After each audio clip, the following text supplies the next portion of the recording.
More dear friends, Sunday night at 8 o'clock. Let us go into the breach. You know, tomorrow's Columbus Day. Can you say that? Okay, we were just talking about tomorrow. I asked Joe, I said, are you working tomorrow for Indigenous Peoples Day? And he's like, well, I don't know. He goes, I don't know. Can we call it Columbus Day? There's a lot of things that if Trump loses on November 3rd, and God forbid the Democrats take the Senate and they keep the House, there's a lot of things we won't be able to do. We're going to get into some of that tonight. Newt Gingrich had a pretty dire warning for Tucker Carlson, and I think he's spot on. And we're going to talk about that because what is about to get unleashed on us, particularly as people of goodwill. Let's keep it more general, okay? Obviously, everybody knows Joe and I speak from a Catholic point of view, okay? But let's talk about just in general, people of goodwill. How would you define that? People who live their lives according to the natural law. They respect the natural law. They know it in their hearts, and they act it out in their lives. These are people, what the church would call people of goodwill. We're all toast. And that's why we're doing this podcast. That's why we're on the radio. That's why many other people are out there doing the same thing. We joke around saying it's tomorrow Columbus Day. Pretty soon, if they have any sort of real power, you are going to get fined. Or what did the illustrious mayor of Chicago say when talking about people gathering in the back of the homes? We will cite you, we will fine you, we will arrest you, and we will take you to jail. Okay, now that pertained to COVID, all right, but that's going to be the same. If you say Columbus Day, they're going to say, oh, it's off to jail for you. So, and Newt Gingrich had a warning for Tucker Carlson. We're going to get into that. We must before then talk about the vice presidential debate. There's a few takeaways that Joe and I want to get into. Here's another kicker story that we're going to get into after we talk about Gingrich and Tucker Carlson. Joe Biden actually, I'm sorry, guys. You got to laugh at some of this stuff. He went to Florida and he gave a speech to a group of Hispanics talking about the fact that his idea, all right, and we don't know what kind of ideas he has, that he's not a socialist as he proposes a $10 trillion budget. And the Hispanics are going like this. Whatever. Because many of them, or particularly their parents and grandparents, know exactly what a $10 trillion budget looks like, or numbers along those lines. They kind of fled that when they were fleeing Cuba. And Hillary Clinton. Slick Hilly. Joe and I were talking, all right? And that might be a Joe and Joe original. We were talking about Slick Willie. And then we said, well, you know who she is? She's Slick Hilly, all right? But she's a dangerous woman, all right? And she was talking about the problems recently of Christianity, the problem with Christianity, which we need to talk about on the show. Because I didn't think I was a problem in America. You know what I mean? I hold views that I know Hillary Clinton doesn't share, but I didn't think I was a problem. But according to Hillary Clinton, Christianity has some problems. And of course, she's Saint Slick Hilly. Oh. So if there's a Slick Hilly, if we call her Slick Hilly, she's Saint Slick Hilly. So this is what we're dealing with. But in the meantime, we had the other night a vice presidential debate. Now, a lot of people like to say, well, that doesn't matter. I don't think that's the case. Joe and I do not think that's the case this time around. 60 million people watched. 60 million people watched that debate, which leads us to believe that the vice presidential debate absolutely mattered. And why? Not because of Trump. I'm sorry. I'm tired of hearing that. Not because Trump is like Iron Man, or at least he seems that way at 74 years old. All right. He just emerged, from 3 days in the hospital with COVID. He comes out and he's basically, the guy's, superhuman. The reason why the vice presidential debate mattered is because of Joe Biden, his age, his mental capacity, and his physical well-being are in question. Okay. And that woman, Kamala, all right, who was on the stage against Mike Pence the other night, well, she's in line if Joe Biden is declared to be incapacitated by Nancy Pelosi, right? Well, Kamala is going to be your president. So that debate absolutely mattered. And we're going to get into why you don't want her as your president. And she showed it the other night in the debate. With all that introduction, I'm handing it over to the big man over here, Joe Resinello. So we got to talk about the debate. I promise I won't make any faces like Kamala Harris while we're talking. That's Kamala to you. Those smirky faces that she made was horrible, to be honest with you. But we're going to get into some of the takeaways from the debate. First one, which I was not expecting. Pence is a fantastic debater. I was thoroughly impressed. He was like a surgeon, if you ask me. Calm, cool, and collective. Just, in case people don't know, Pence is a former congressman. He also had a talk radio show. He started off strong. He just kept getting stronger. And he clearly was prepared, if you ask me. Other takeaway, Harris lied. She lied about Abraham Lincoln. She repeated the completely false narrative with regard to Charlottesville. She falsely claimed that Trump called COVID a hoax. She tried to defend Biden on fracking, but did so in a way that reminded voters of how he's been all over the map on whether he zealously seeks to ban fracking or he definitely does not want to. And yes, as Joe said, VP debates in this particular case do matter because we have two people. Trump is 74, Biden is 78. Biden is not in good shape. And if you ask me, one of the strongest takeaways was who's presidential. Ask yourself the question after you saw that. I say this like objectively. Pence won that debate. Mm-hmm. I'm sorry. He won the debate. He handled himself better. Mike Knowles, I was looking at the tweet feed. He basically, who's a very intelligent guy and has a great show out in California. Now it'll be in Tennessee. Mm-hmm. He basically said, Mike Pence clearly has done this before. He cleaned her clock. Yeah, I mean, he clearly looked like somebody who's been there, done that. Even if you want to talk stylistically, yeah. Okay, which at the end of the day, like Joe mentioned, she lied. All right, but even if you want to talk about, let's say, leaving that aside, just stylistic. Excuse me, I'm talking. Okay, honey. All right. Did somebody get her and tell her, say, listen, don't do that. Don't do that. You know what? You know who you look like? You look like one of those bureaucrats that works for a government agency that when you ask questions, because government agencies are so inept, so you ask truthful questions to try to get to the heart of the matter. They say, excuse me, I'm talking, because they have power. There's many women like that. They love to cut men off. Excuse me, I'm talking.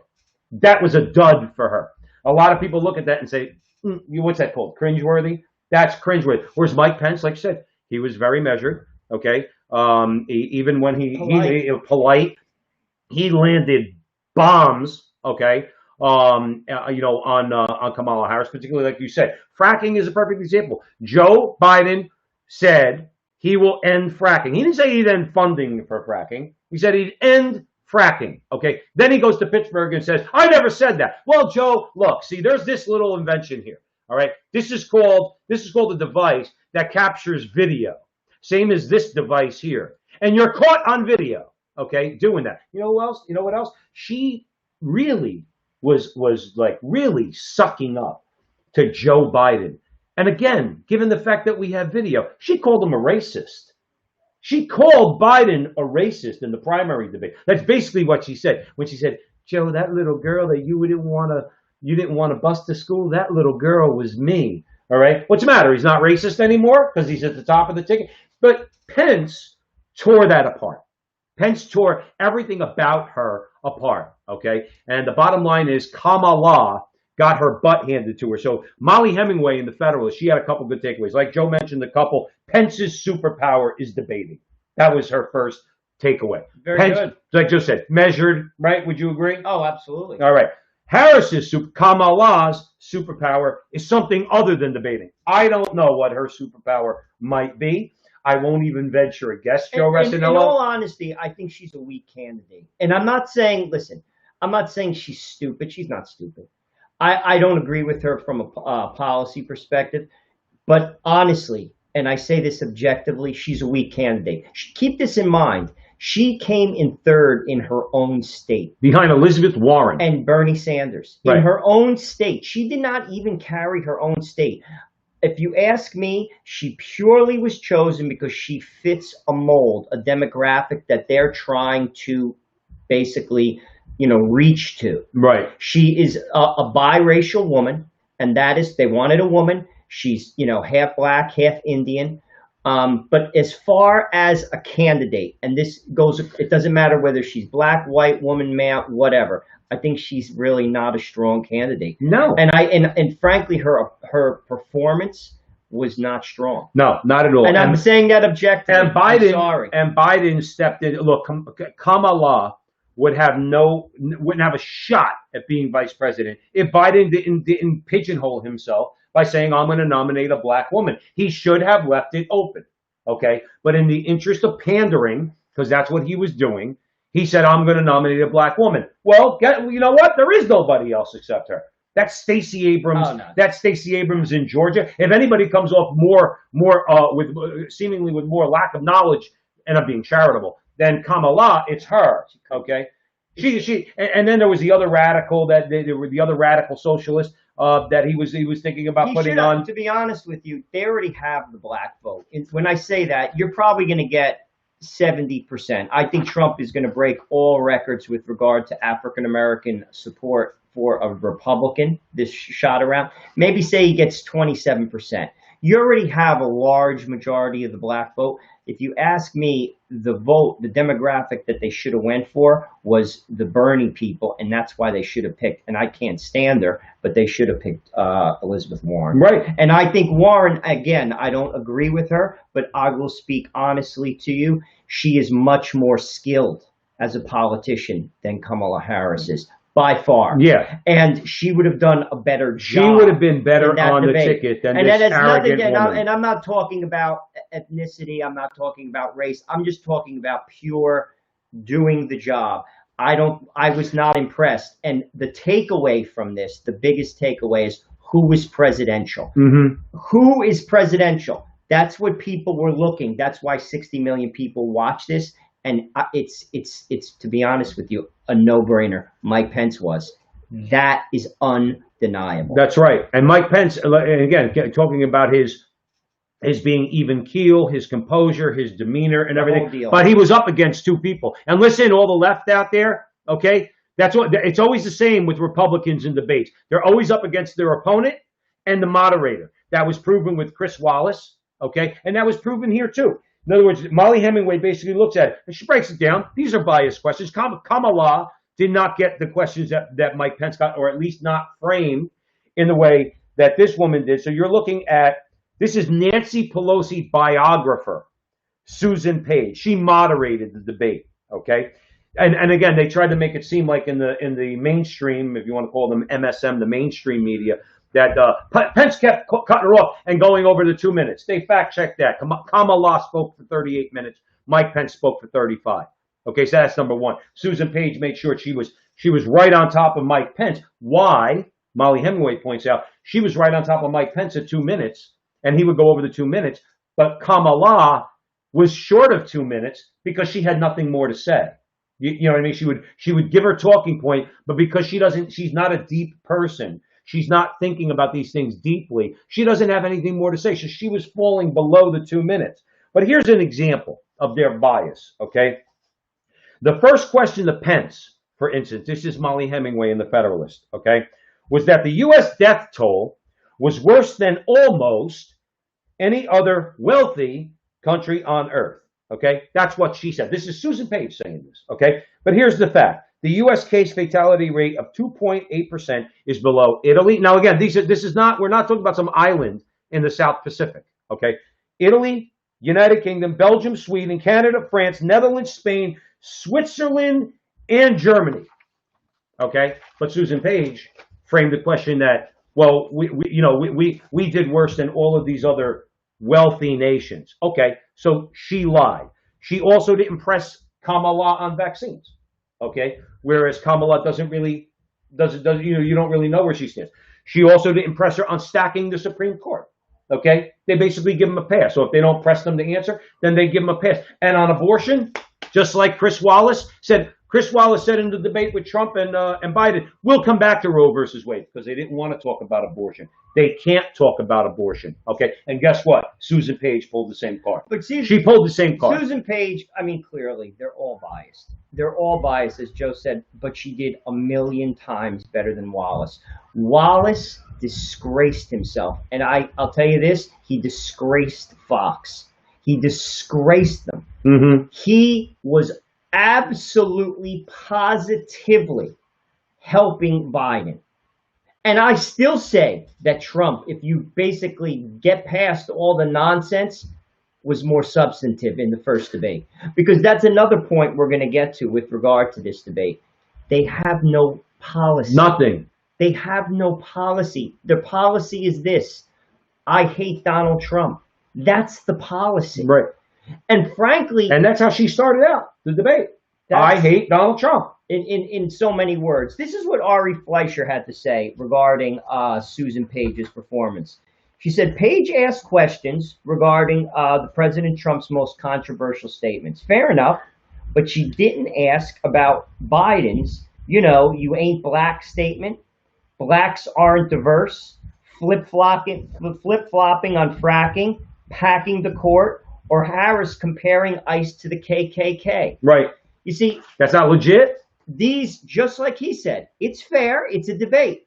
The moderator should ask tough questions, and the candidates have to be prepared. Those questions weren't asked. That's right. And this is another thing, and this is why the press is completely bogus. If one thing came out of the Trump presidency, we all knew it, but he put the spotlight on it. Our press is the enemy of the people, and it's utterly and absolutely bogus, and that includes Fox News. Chris Wallace, who thinks he is such a serious journalist, frankly, is nothing but a man who's fooling himself. Yeah, and he showed himself to be a hack. Oh my gosh. It is utterly and absolutely bogus. We do not have a media. Absolutely, positively not. That's fair and balanced. It's so slanted. It's so agenda driven. It's beyond understanding. That's right. That's right. Edwin's in the chat room. He says, when did Newt say that to Tucker? We're going to get into that. It was the other night, Edwin, but we're going to talk about that because that involves the press. That involves a discussion that we're going to have about the press and how the press under a Biden, Nancy Pelosi, Chuck Schumer regime in Washington is going to treat outfits like Fox News. Now, let's be clear. Somebody also commented about Fox News. Listen, Fox News for Joe and I, and we don't even really watch it anymore. The people I like, I catch on YouTube. I'll catch Tucker on YouTube, whatever. But as far as it goes, Fox News is not the conservative station that it once was, okay? And just to give you an example, they won't get into certain subjects. I'm talking about outside of Laura Ingraham and Tucker Carlson. Generally speaking, they're not going to get into subjects. Newt Gingrich was on last week, just to digress for a second. It was last week or the week before, and he's on during the day. I think that show, the Outnumbered, the one that's in the middle of the day. It's all the women, and then there's always one man in the middle. Newt was that man, okay? And Newt started talking about George Soros, which is completely legitimate.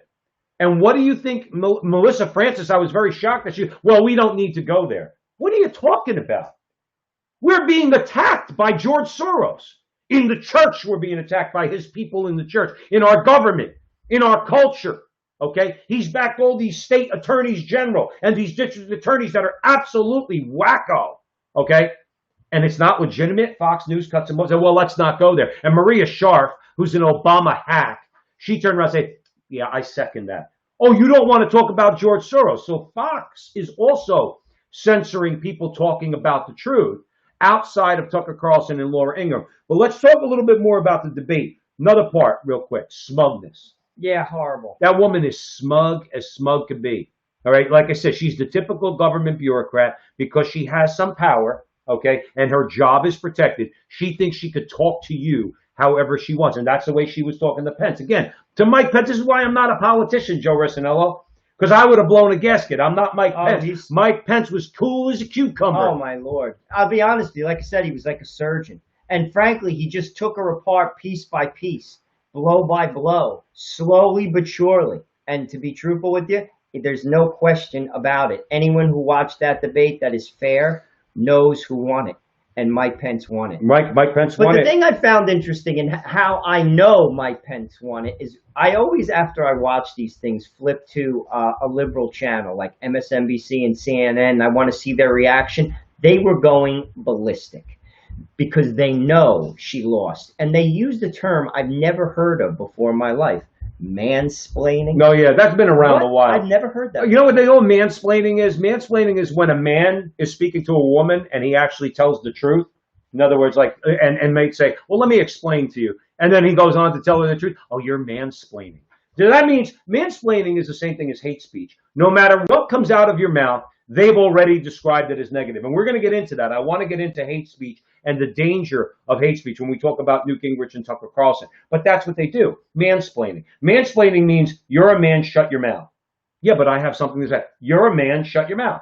Yeah, but I want to chime in on the conversation. You're a man, shut your mouth. Only emasculated men and women and feminists. I shouldn't say all women because they hate conservative women. So emasculated men and liberal feminist women are the only ones who could speak. And if you're a man who's conservative speaking to a liberal woman and you respond to her statement, okay, or a question, okay, you're mansplaining. It's the same as hate speech. It's the same as all these different phrases. But it's garbage. And words. It's absolute garbage. That's how I know he won.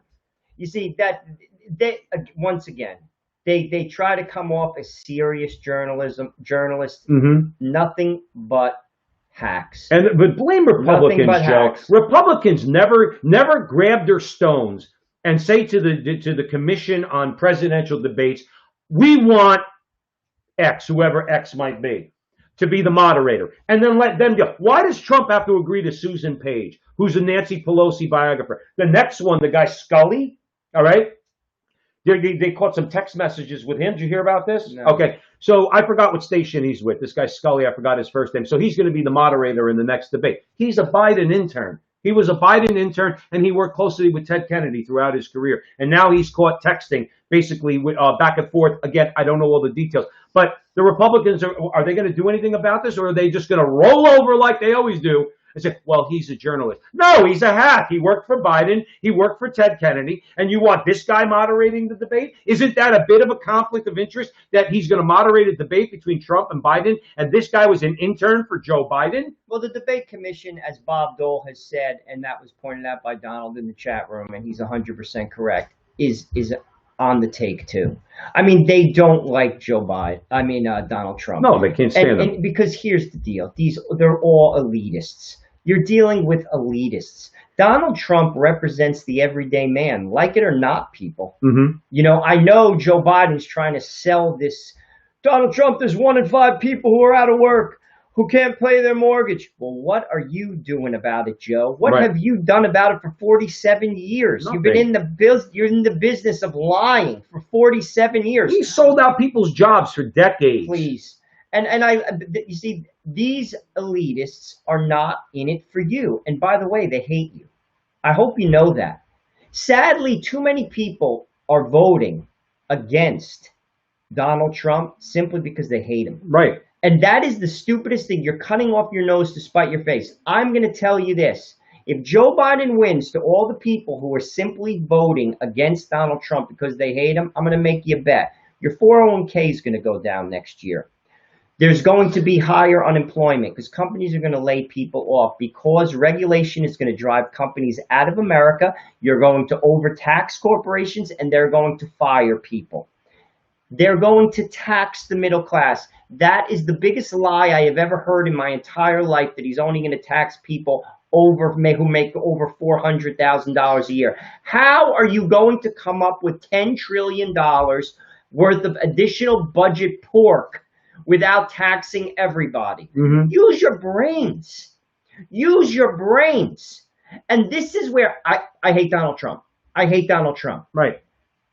But you'll love the baby killer Joe Biden and his cohort Kamala. Sadly, and this is another conversation for another day. Most people don't care about that, and that's why we have a heart problem. Let me tell you another thing. A lot of Catholics don't care about abortion either.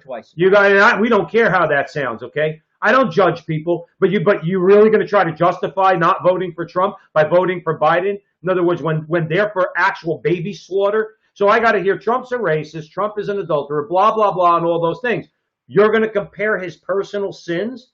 You talk about being judgmental. You're going to compare his personal sins to this party's support of baby killing? And Joe and I somehow, and conservative Catholics who let's say want to vote for Donald Trump because he's against baby killing, that's a problem. I don't get it. I don't really get it. And leaving aside what he's done to bring American manufacturing jobs back that help blue collar Americans, everyday people, give me a break, man. Okay. We just got done with an interview with Dr. Ed Mazza. We were talking comparing Trump to Constantine. We'll have that interview up probably later on tonight or tomorrow. Okay. Constantine was used by God. Constantine was an extremely flawed man. Okay. Nobody said at the time Constantine should be a saint. And nobody's saying Donald Trump should be a saint. But these people embrace the worst evil in the world. And somehow, some way, Catholics could find a way to vote for the Democrats, even though the Democrats have basically told them leave. Give me a break. And the last point I really want to make with regard to the media on this, and then we'll get into the Tucker Carlson situation with Gingrich. When are they going to really have a conversation with Joe Biden? Everything they give him, it's like throwing the guy softballs. They don't question him on anything.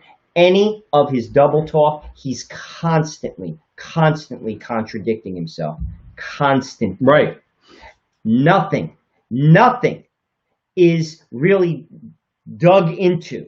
Nothing below the surface. Because it's like you said, everything is about getting this guy out of office. The same thing Newt Gingrich said in 2016 when it came to the media coverage of Trump versus Clinton is the same thing. His same statement applies now.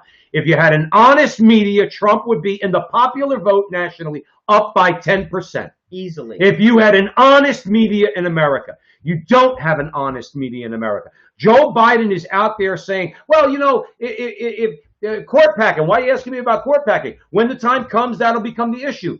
That's the same thing as Pelosi saying, well, you're not entitled to know what's in Obamacare. You got to pass the bill to learn what's in it. It's the same thing. No, Joe, we want to know what you intend to do as far as court packing and who you intend to put on that court. We have a right to know before we vote for you. We already know who Trump's going to put up there because he's transparent and honest with the American people. You are, again, because of a willing media, okay, that has your back, you're able to get away with saying, well, I don't have to talk about that now. Elect me first, and then you'll find out. That's not the way it works. But I blame the people who vote for Biden to let him get away with that. That's number one. And number two, he can't tell the people who he's going to put on the court because they are going to be utter and absolute leftists. Lunatics. And the people who he needs to vote for him. Do you guys, listen, I didn't go to Harvard. This is as clear as day. It's as clear as day. The people who he needs to vote him in are you.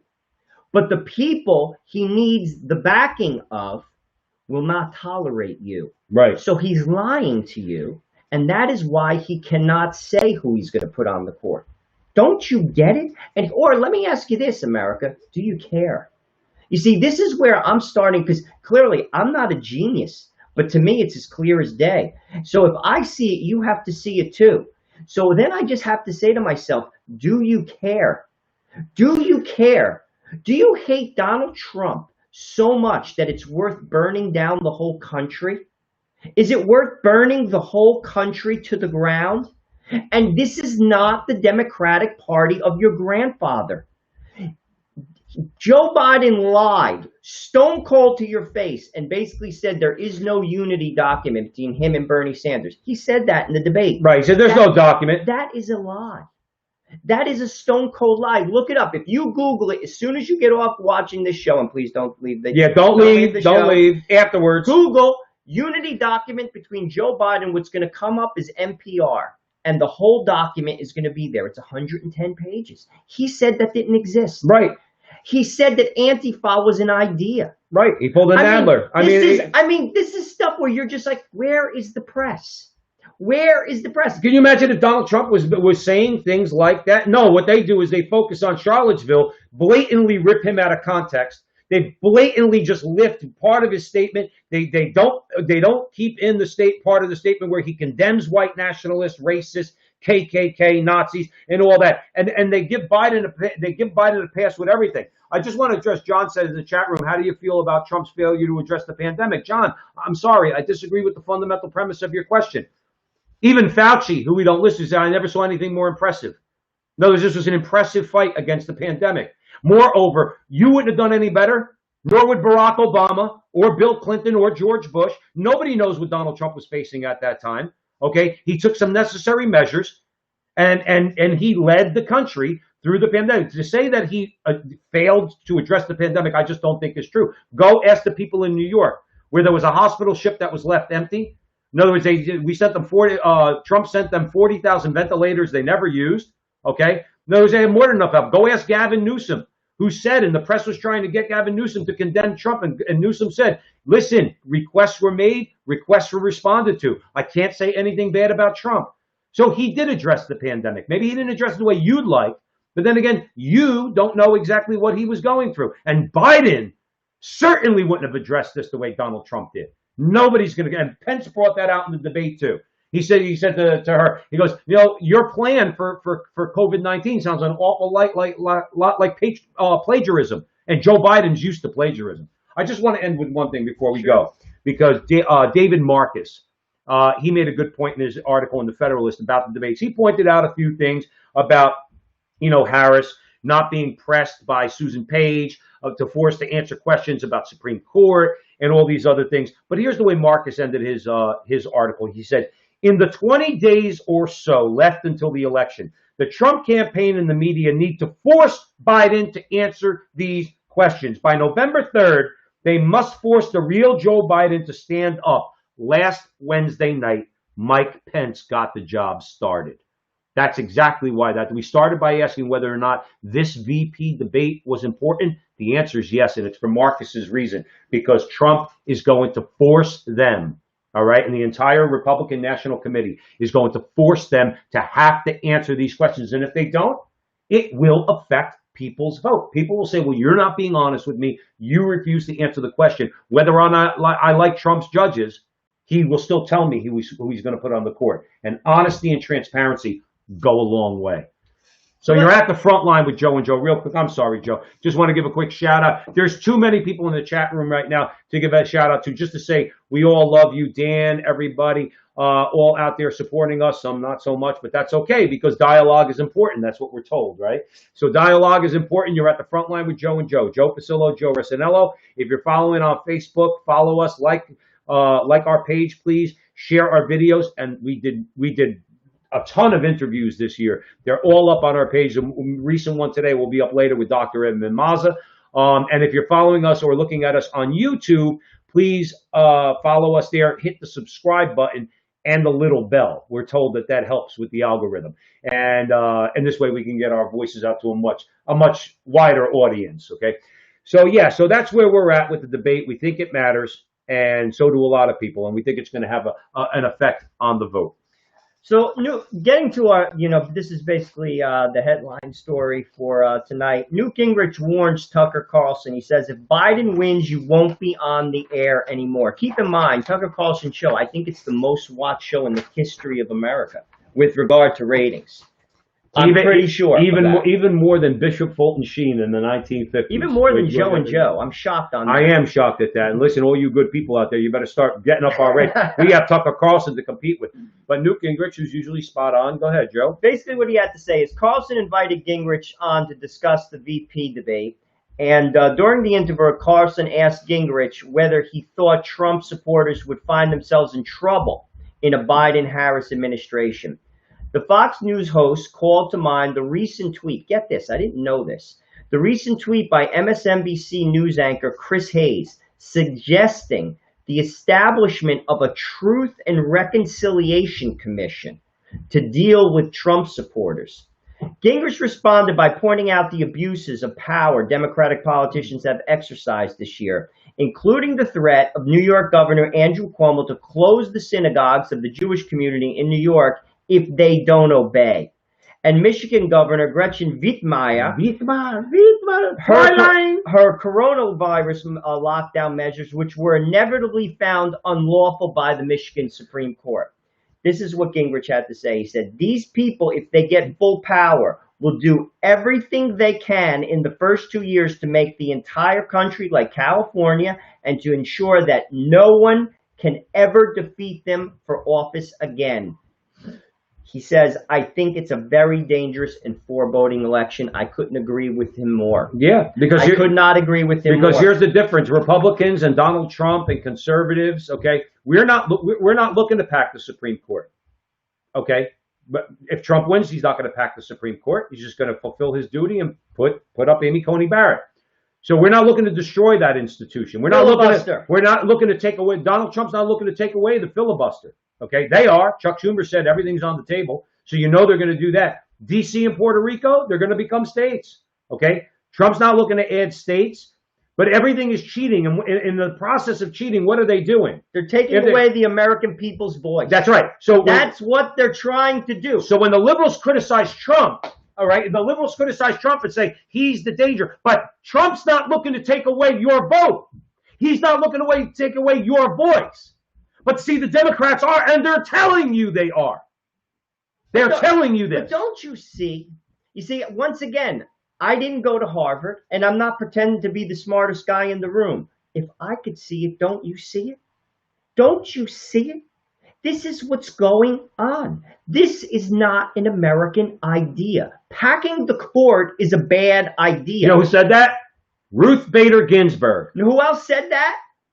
FDR's own party to him when he tried to do it. That's not a good idea. Right. Taking away the filibuster is not a good idea. Making D.C. a state just so you can get 2 extra senators is not a good idea. Right. You see, they are not interested in your voice. Don't you see this? Like I said, to me, it's as clear as day. Take away the social positions that I don't agree with. I'm talking pure Constitution and pure America. Pure America. That is not an American idea. And frankly, if you're for that, I question your allegiance to this country. And by the way, if you think you're going to sit on the fence, you know, Joe and I have made this point before. We made it earlier this afternoon with Dr. Mazza when we had our interview with him. No, if you think you're going to sit on the fence and you don't know history, if you think that you let's call yourself a let's talk to liberal Catholics out there who call themselves pro-life, okay? And you're going to go and vote Democrat. They've already told you to leave. They've already told you they're not going to do anything to moderate their language on abortion. Nothing whatsoever, okay? You have no voice in that party, none whatsoever, and yet you still stay in that party. They're not listening to you. And if you think that you're going to disagree with them on anything, if they gain real power, and you're sitting on that proverbial fence, they won't let you. They are not going to let you. You will agree with them in lockstep every single step of the way on every single issue. What do I keep telling you about the movie Dr. Zhivago? When Zhivago's arguing with the Bolshevik, and the Bolshevik says to Zhivago in response, adapt yourself. So all you people out there that are sitting on the fence, Trump's not telling you to adapt yourself to his ideology. He doesn't have an ideology, but they do, and they are. So when you want to talk about who's dangerous, Trump or them, they are. Now let's talk real quick about this Truth and Reconciliation Committee. Oh my gosh, that sounds like something coming out of the Khmer Rouge in Cambodia. Right. That's Politburo speak, the Truth and Reconciliation Committee. Okay? Let's make it clear exactly what they're going to try to do. They're already doing it on the internet. We see that all the time. And people that we like and admire who have been pulled down from YouTube and blocked on Facebook. Dennis Prager, for Christ's sake. Dennis Prager, okay? His outfit, PragerU, that's on Facebook, that has who knows how many millions of followers, has been taken down because Zuckerberg is going to fact check him. That sounds like Truth and Reconciliation to me. Remember something. They want to be able, with this Truth and Reconciliation Committee, what they are going to say, and this is why Newt Gingrich's warning to Tucker Carlson is going to come true if these people gain real power. This is what the Truth and Reconciliation Committee is going to do. Tucker Carlson doesn't agree with us. Fox News, you have to get rid of him. They say, well, he's a journalist. He's talking about news. He's spreading hate speech. Well, that's the blanket claim. That's the blanket claim. Hate speech. Now, the last time I checked, the First Amendment protects speech. It doesn't say love speech, hate speech, But that's not even hate speech. You just disagree with it. But it's a tactic. No, but that's my point. But again, that is not an American idea. And this is why they're dangerous. Right. The next thing, all you good Catholics out there, is this. They're going to say, if you believe marriage is between only a man and a woman, you are an instrument of hate speech. Right. And they're coming after you. That's right. And they're going to take your tax-exempt status away. And there are many people in the United States of America that if you ask them that, they're saying good. Don't you get it? You see, again, it's as clear as day. Every Catholic that is voting for Joe Biden is no, he's not going to do that. Yes, they are. Yes, they are. And yet, we block it out. Of course we block it out. They continue. I hate Donald Trump. Right. I'm not voting for Donald Trump. Right. He's a bad man. Right. And he's unethical. And I just want to respond to a comment. And we love you, Gene. We love you. Trump keeps putting out lies about Democrats and abortion all the way to birth lies. No, that's not Trump putting that. That's their own words, Gene. Go look at Cuomo's legislation from earlier this year. You see, this is rationalization, Gene. You see, I have been in conversations. Look it up. Don't take my words. They are for abortion up until the day the child is born. Right. We are 1 in 7 nations on the planet that are for third trimester abortion. Joe Biden says he is for abortion under every and all situations. Right. No restrictions. Murphy just I don't know what to tell you. Murphy just did the same thing. And Gene, not for nothing. Trump keeps, you said Trump's paid for abortions to keep it quiet. Well, David had Uriah killed so he could sleep with Bathsheba. What does that have to do with the price of tea in China? If Trump did those things in his life, and you don't know that. Number one, you know that. But even if he did, and Trump is, let's say, for argument, you don't know whether you talk about being judgmental. You don't know whether or not he's repented of his sins. You don't know what he goes through in his conscience. You don't know how God's speaking to him. What you do know is this: he has been the most pro-life president in the history of the United States. And this Manchurian ticket between Joe Biden and Kamala is the most pro-death ticket in American history. And yes, it means abortion up till birth. It's not a lie, Gene. Go look at the template. Andrew Cuomo in New York, Governor Murphy in New Jersey just followed suit. It's abortion on demand with no restrictions right up to the moment of birth, and it doesn't even have to be a doctor. Okay? So they're not Trump lies. These are the things that they have supported and signed into law. You don't need Trump to say it. You can go read it for yourself. And we love you, Gene. But you've got to understand, personal sin is something that you can't judge. You can admonish the sinner. And you don't know what Trump has repented of. In his heart, at least. Okay, we know he's not Catholic. Okay, but in his heart. But you do know where this ticket stands. And to me, it's night and day. It's night and day. You know what it is? I don't think people want to say that that's true because it's so gruesome. And I also watched Kamala's face when Pence brought it up during the debate. She shook her head. She knows that's wrong. Any rational human being that's not basically in a prison knows that a child 7, 8 months in the womb is fully developed and could live outside of the mother. And to say that you could kill that child, and that's just what you're doing. You're eradicating a life, and think that that's fair or honest or legal or ethical or moral or something you could support, can't look at it straight in the face. Gene, that was a great comment, actually, because you're bringing up what many people are doing. They're just choosing, including Miss Harris during the debate. She shook her head. Actually, she almost looked like she was going to cry. Because it's that sad. Well, what happens when the sunshine hits your eyeballs when you emerge from darkness? The immediate thing is you turn away and your eyes begin to tear because she had to deal with the truth. Now, Mike Pence, I'm not the biggest fan of Mike Pence, but I will tell you this. I'm much more comfortable with him as vice president, ready to step into the presidency than that woman. And again, it's just to do with what David Marcus says. She has no substance. Their party's got no substance. Biden's got no substance. John's in the chat room. John Everett Button. John, Catholics are so close to getting back into the presidency. Is Joe Biden really the kind of Catholic you want in the Oval Office? I mean, I think that's what you're trying to say. Cardinal Brandmuller, didn't he come out recently? Was it Cardinal Mueller? Oh, Yes, Cardinal Mueller. Cardinal Mueller came out recently. He says Gerhard Mueller came out recently, and he said you're better off voting for a Protestant,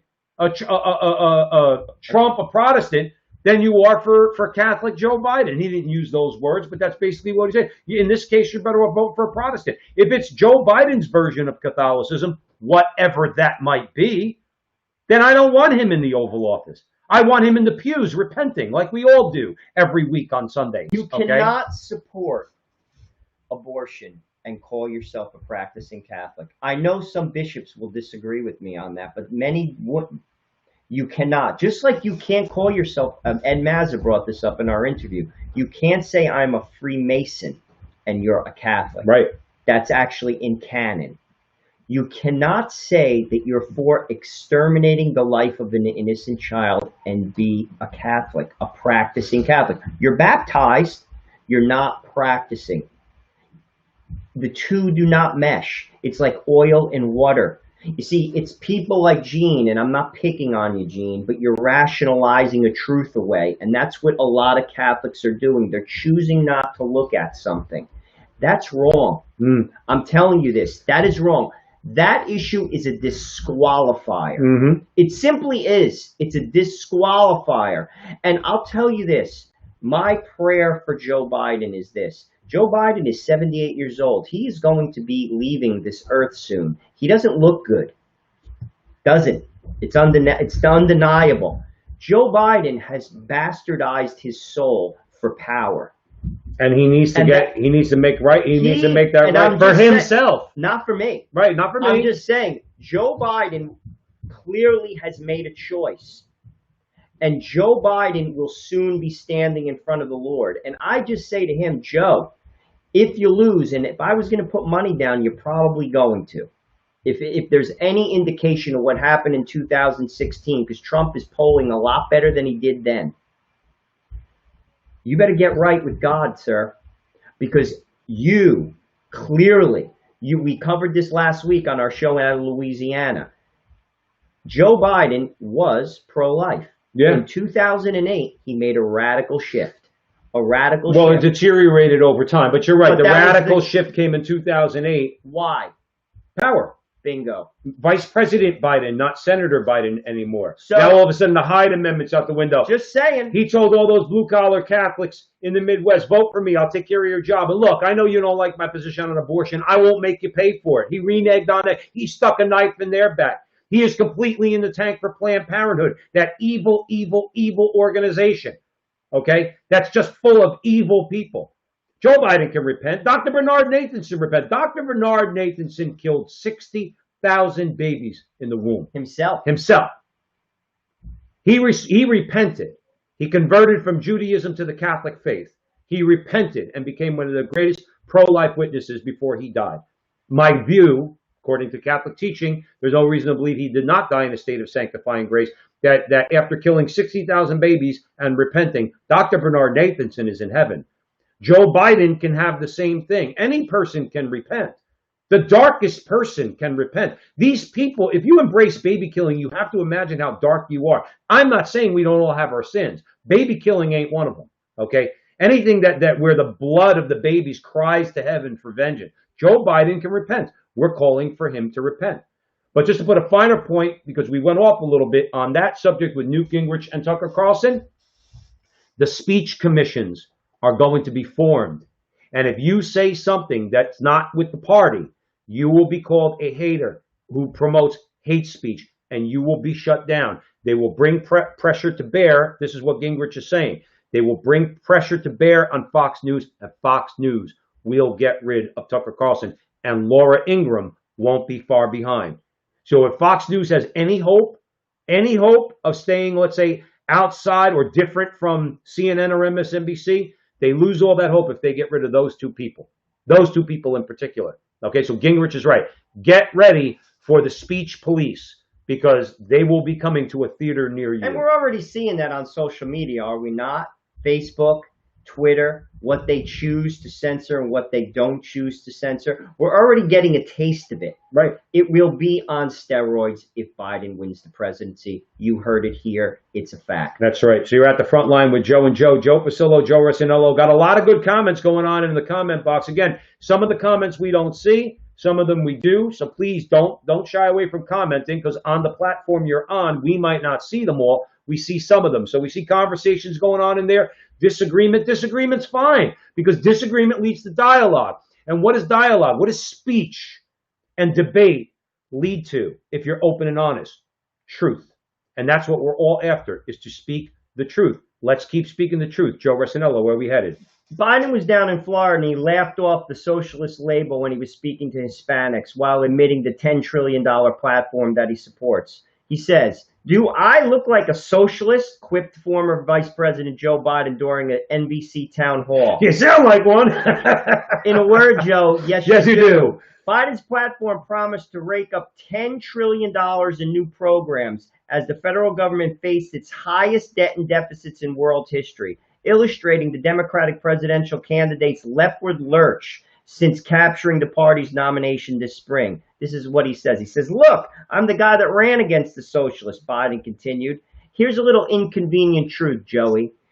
In July, Biden signed You better watch your butt. You call him Joey, he'll take you out behind the gym and either punch you in the face or he'll challenge you to a push-up contest. That's a fact. In July, Biden signed the 110-page Unity document. It's called the Unity Task Force recommendations. Google that when the show's over. You could read them for yourself. Yeah, don't leave. In it, the agreement hammered out by teams, this is the teams of Sanders and Biden, clearly a socialist platform. Basically, this is what it supports. These are just a few of the highlights. Look it up for yourself. I'm not making this up. Full supported taxpayer-funded college tuition, tripling the Clinton tax hikes, and threatening officers for securing the nation's borders. Even NPR labeled the document a blueprint for a progressive presidency. This is what Sanders had to say. The compromise they came up with, if implemented, will make Biden the most progressive president since FDR. That's what Sanders celebrated on MSNBC shortly after its release. Joe Biden denied that existed during the debate. He lied. Ask yourself Blatant lie. why.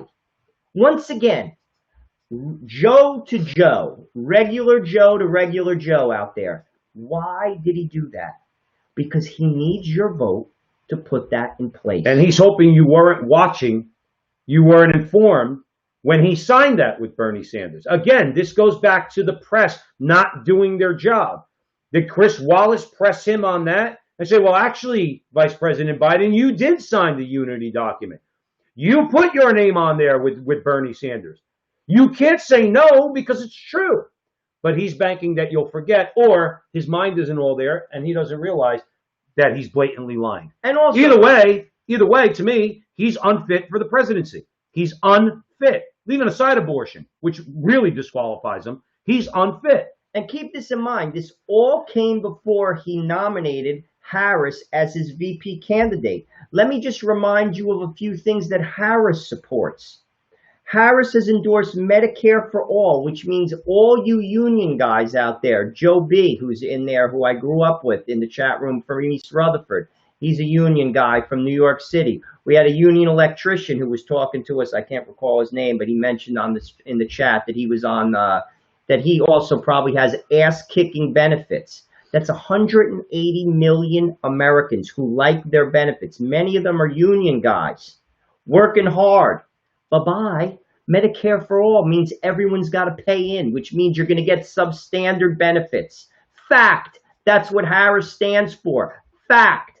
Let's hear some other things she's for. She's for the Green New Deal. She's for higher taxes. She's for open borders. She's for sanctuary cities. She's for taxpayer-funded healthcare for illegal immigrants. She's for late-term abortions. She's for a religious litmus test for Catholics nominated for the federal judiciary. She proved that, by the way, in her treatment of Brian Boucher. Before we go there, we're going to give a big thanks, Jacob, Dropped a couple bucks in. I'm not sure what platform you're on, Jacob. Thank you, brother. Thank you, brother. He said, if you had to make a wild guess, how long before Fox kicks Tucker from their network? When Biden gets power and the committee is formed, all right, and it will be a committee that monitors speech in America, okay, at that point, Fox will be forced to fire Tucker Carlson because of hate speech. You will have hate speech legislation emanating from the United States government, from the legislature, and it will be confirmed by a packed Supreme Court. So they're going to do away with your First Amendment right to freely speak by making a new category called hate speech. So when? I give it a year. I give it a year. Joe Brennan says his union wants him to vote for Biden. We heard similar situations going on in Michigan. They're saying the same thing, as well as in Pittsburgh. And Joe, the union leaders, I don't know if you were with us last week, the union leaders are having a hard time convincing guys like you to vote for Biden. They're having a very hard time because the rank and file is saying, I don't want to vote for Biden. He's not for us. He's the one who sent our jobs to Canada and Mexico and China. Well, I'm going to go vote for him. Trump at least brought my job back. And at least he's trying to bring back more. But I don't want to vote for Biden. And the leadership is losing its influence over the rank and file. Thanks be to Jesus Christ. And Dan it was Donald who was the electric guy who was in the union. He says his union brothers are voting for Trump, and that's a good thing because, frankly, Trump is there to save your benefits. Biden is lying through his teeth. What I just said is what Kamala Harris basically has stated. She is for Medicare for all. Will they probably get that completely through? No. But I'll tell you what. They keep talking about Obamacare. The Affordable Care Act was a disaster. And everybody knows it. It was a disaster. They talk about it like it was good. It was a disaster. Anyone who is sick in the world comes to America. Where did Mick Jagger come when he had to get heart surgery? US of A. It's just a fact. He doesn't want the National Health Service in England. He doesn't want that. He's Mick Jagger. He's got money. He wants to come to the United States. That's where he's going to get care for. He doesn't have to wait online for 6 months. And with private insurance, like we all have, look, we've all needed procedures, okay? Maybe not as dramatic as a heart transplant, okay? But if I need a procedure, I don't have to wait months and months and months. I pay too much for my health plan. I wish they would do something about really lowering premiums, okay? But I pay for my health plan. I had to do a procedure 2 years ago, all right? It was a fairly routine procedure. Under the Obamacare, I would have had to wait months. I didn't have to wait at all. I called the doctor. I said, okay, I need it. When can I? He goes, well, you can make an appointment in 2 weeks. I went in. I had the procedure done. It was done. That's it. I paid my deductible, and I was moving and kept it moving. You're not doing that under Obamacare. You're not doing that under Biden care or Biden Kamala care. You're not doing that under Medicare for all. I mean, do you look at other countries? Do you see what they go through? This is not a matter of equality. This is a matter about the government taking control of your health care. And by the way, in socialist countries like in Europe and Canada, because I go to Canada, I know we have a lot of viewers from Canada because our producer, Jonathan Ross at Holy Faith Media, is out of Canada. Basically, you do have health care for all, but rich people buy supplemental plans because the health care doesn't cover it all. So once again, you're separating the haves from the have-nots. That's right. It's a lie. It's a lie. And here's the thing. You're heavily taxed, so most people won't be able to afford the supplemental plan because you're so heavily taxed. That's right. So that's the truth. But here's the interesting thing, getting back to the subject of this segment. Joe Biden is pitching this to Hispanics in Florida because he knows he needs to win Florida. Most of the Hispanics he's talking to, particularly in the Miami area, are Cuban. They fled this type of government. He is not going to win Florida because of this, because they see it, because they lived it. Now, real quick, only because Dan's in the chat room, right? Hey, Dan, what's up, brother? He says, for your information, now Dan's a business owner, okay? So he's one of the evil guys out there. He's a business owner. Dan said, under the Trump administration, for your information, under the Trump administration, we had our first decrease in insurance rates for our people this year. First time I can remember. That's a business owner telling you that insurance rates went down under Trump. They only went up under Biden. Well, it was Biden. Barack Obama. Barack Obiden. They only went up under Barack Biden, and they've come down under Trump. Now, that's anecdotal, but that's a business owner telling you something that's a fact. Okay? So yeah, Trump, Biden, getting back to your point, Biden going to a bunch of Hispanics, telling them that he's not a socialist. Let me tell you something. Hispanics in Florida, particularly Cubans, you know what? They recognize socialists when they see them. That's why right now, Joe Biden, the numbers have been inverted from Hillary's support in 2016 amongst Hispanics against Trump to Biden's lack of support against Trump in Florida. Let me tell you something. They're scared to death. Trump wins Florida. First of all, Trump's winning Ohio. Trump wins Florida and Pennsylvania, race is over. Trump wins Florida and Ohio races. Right, go to sleep. It's done. Go to sleep. No president in modern history has lost both Ohio and Florida and won the presidency. If you see those two, it's over. And I want to make one point. I know we have one more story we're going to cover because we need to unfortunately cover this atrocious woman named Slick Hillary Clinton. Okay. This is a disturbing story. It's a disturbing story, and this is a decent segue into that story, I think. Okay, you tell me if you disagree. For all those people out there that think Donald Trump is the worst guy in the world, and how dare you vote for him, Donald Trump, and I'm 53, Joe's 50, okay? Donald Trump is the only president I've ever seen end the Republican National Convention with an opera singer singing Ave Maria. If that doesn't say something to you Catholics out there that are thinking about not voting for Trump or instead voting for Biden, Biden would never do that. He wouldn't do that in a million years. Donald Trump, keep this in mind. The song Ave Maria in Latin is the prayer, Ave Maria. Hail Mary, the prayer we pray when we pray our rosaries. Donald Trump, the bad, adulterous, racist, xenophobic, Protestant playboy, president of the United States, real estate mogul, evil, evil man. Well, at the end of his convention, they sung a prayer to our Blessed Mother. I don't see the Democrats doing that. Let's talk about Slick Hillary Clinton. Let's see what she has to say about Christians. And like I said, she made some statements in a podcast. They're horrible. I'm just going to give you a little taste of it. Clinton said in the podcast during an interview that young people are leaving the church because Christianity is so judgmental and so alienated. Clinton made several startling statements as she interviewed Pastor William Barber of the Greenleaf Christian Church in Greensboro, North Carolina. During the course of her podcast, after she claimed to be a follower of Jesus, Clinton insisted that Jesus and justice are the same thing. I would agree with that. Declaring, though, this is where I would disagree, declaring that Black Lives Matter, whose manifesto reveals the organization to be anti-Christian and anti-family, is a theological statement. That's what she said. And she suggested that the U.S. is now at an important moral inflection point, the result of a very deliberate and concentrated effort by one political party to basically try to own Christianity. Hillary, Christianity does not support homosexual marriage. That has gone on for 2,000 years. That's not being judgmental. That's not a new development. Nor does Judaism, nor does Islam, the state of Islam. It's not being judgmental. It's doctrine. Also, if you're anti-child killing, that's not being judgmental. I'm sorry. You either A, don't know what you're talking about, or B, you do. Which is worse. And that is a fact.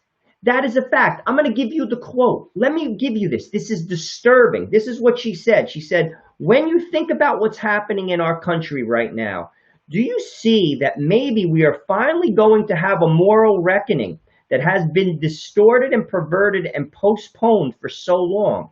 She asked her guest, this should also be a time for the church to take a hard look at itself and try to figure out how it can be a real partner in this moment of moral awakening.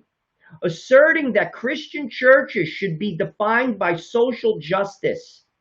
A lot of young people are leaving the church in part because of the way they understand what Christianity has become.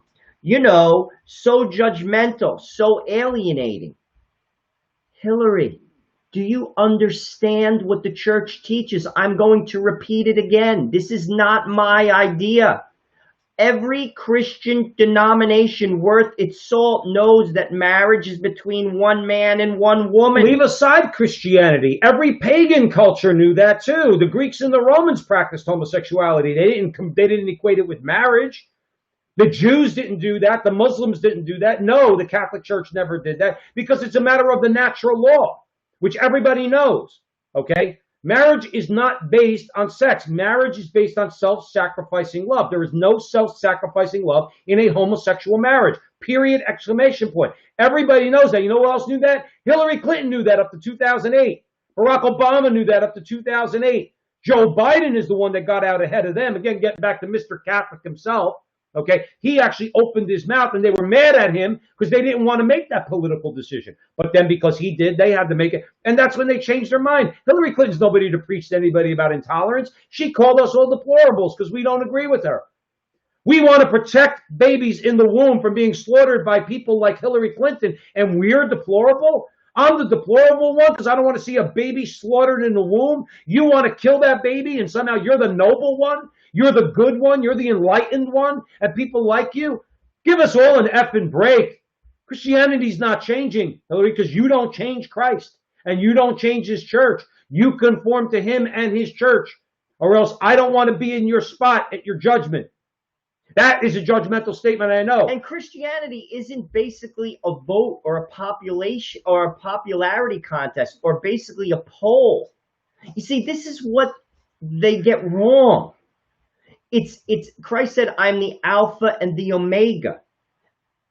Christianity has said these things that we're saying to you for centuries. And it doesn't change because Barack Obama said so. It's sad. And what's sad is what she's saying, and she has said it before. After she called us all deplorables in 2016, she basically, her emails between her and her campaign chairman, John Podesta, another disgraziato Catholic. Maybe if you remember this one from 4 years ago, revealed that top Clinton advisors held that Catholic beliefs are, these are their words, are backwards, and conservative Catholics were responsible for an amazing bastardization of the faith. What are you talking about? Number one. Number two, I can't believe you got away with saying that. Do you imagine if a campaign, any campaign, a Democrat or a Republican said that about Orthodox Jews? Forget it. You're done. That Truth and Reconciliation Committee is coming after you. Lose your job, you lose everything. Do you imagine in this political environment, politically correct environment, you said that about Muslims? That you pray 5 times a day? You mean during the work day, you put a prayer mat down and you pray facing the east? Gosh, that's kind of odd. You're an extremist. You're bastardizing your faith. Listen, I'm not a Muslim, but if you want to pray 5 times a day, good for you. Frankly, as a Catholic, I wish I could pray 5 times a day. I try to. But I'm just saying, this is what is coming out of their mouth. This is dangerous. This, I'm going to repeat it again, is not American. This goes against the First Amendment. This is why we formed this country, to have freedom of what? Religion. Not to say that you can tell me that I can't believe that marriage is between one man and one woman because I'm a practicing Catholic. Sorry, Hilly. That is not an American idea. That's slick, Hilly, to you, pal. But she's what we're up against. You know, people, look, like I said, we had a conversation this afternoon. The interview will be up later tonight or tomorrow with Dr. Mauser. We were talking about Diocletian and the persecution of Christians.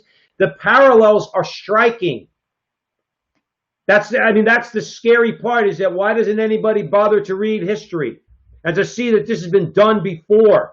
Lenin saw a Holy Spirit procession in Russia. He looked at his Bolshevik comrades. This was just before the revolution. He says, there's our enemy. That's the enemy. Those who believe in God, those who believe in the moral law, those who believe in the natural law. So they're making, and the point is that it's not guessing anymore. It's not conjecture. They're telling you, just like Joe just told you, what Hillary Clinton's saying. They're telling you right to your face. You will. What? I'm going to go back to it one more time. I'm sorry if you guys get mad at me out there. Okay? Zhivago looks at the Bolshevik.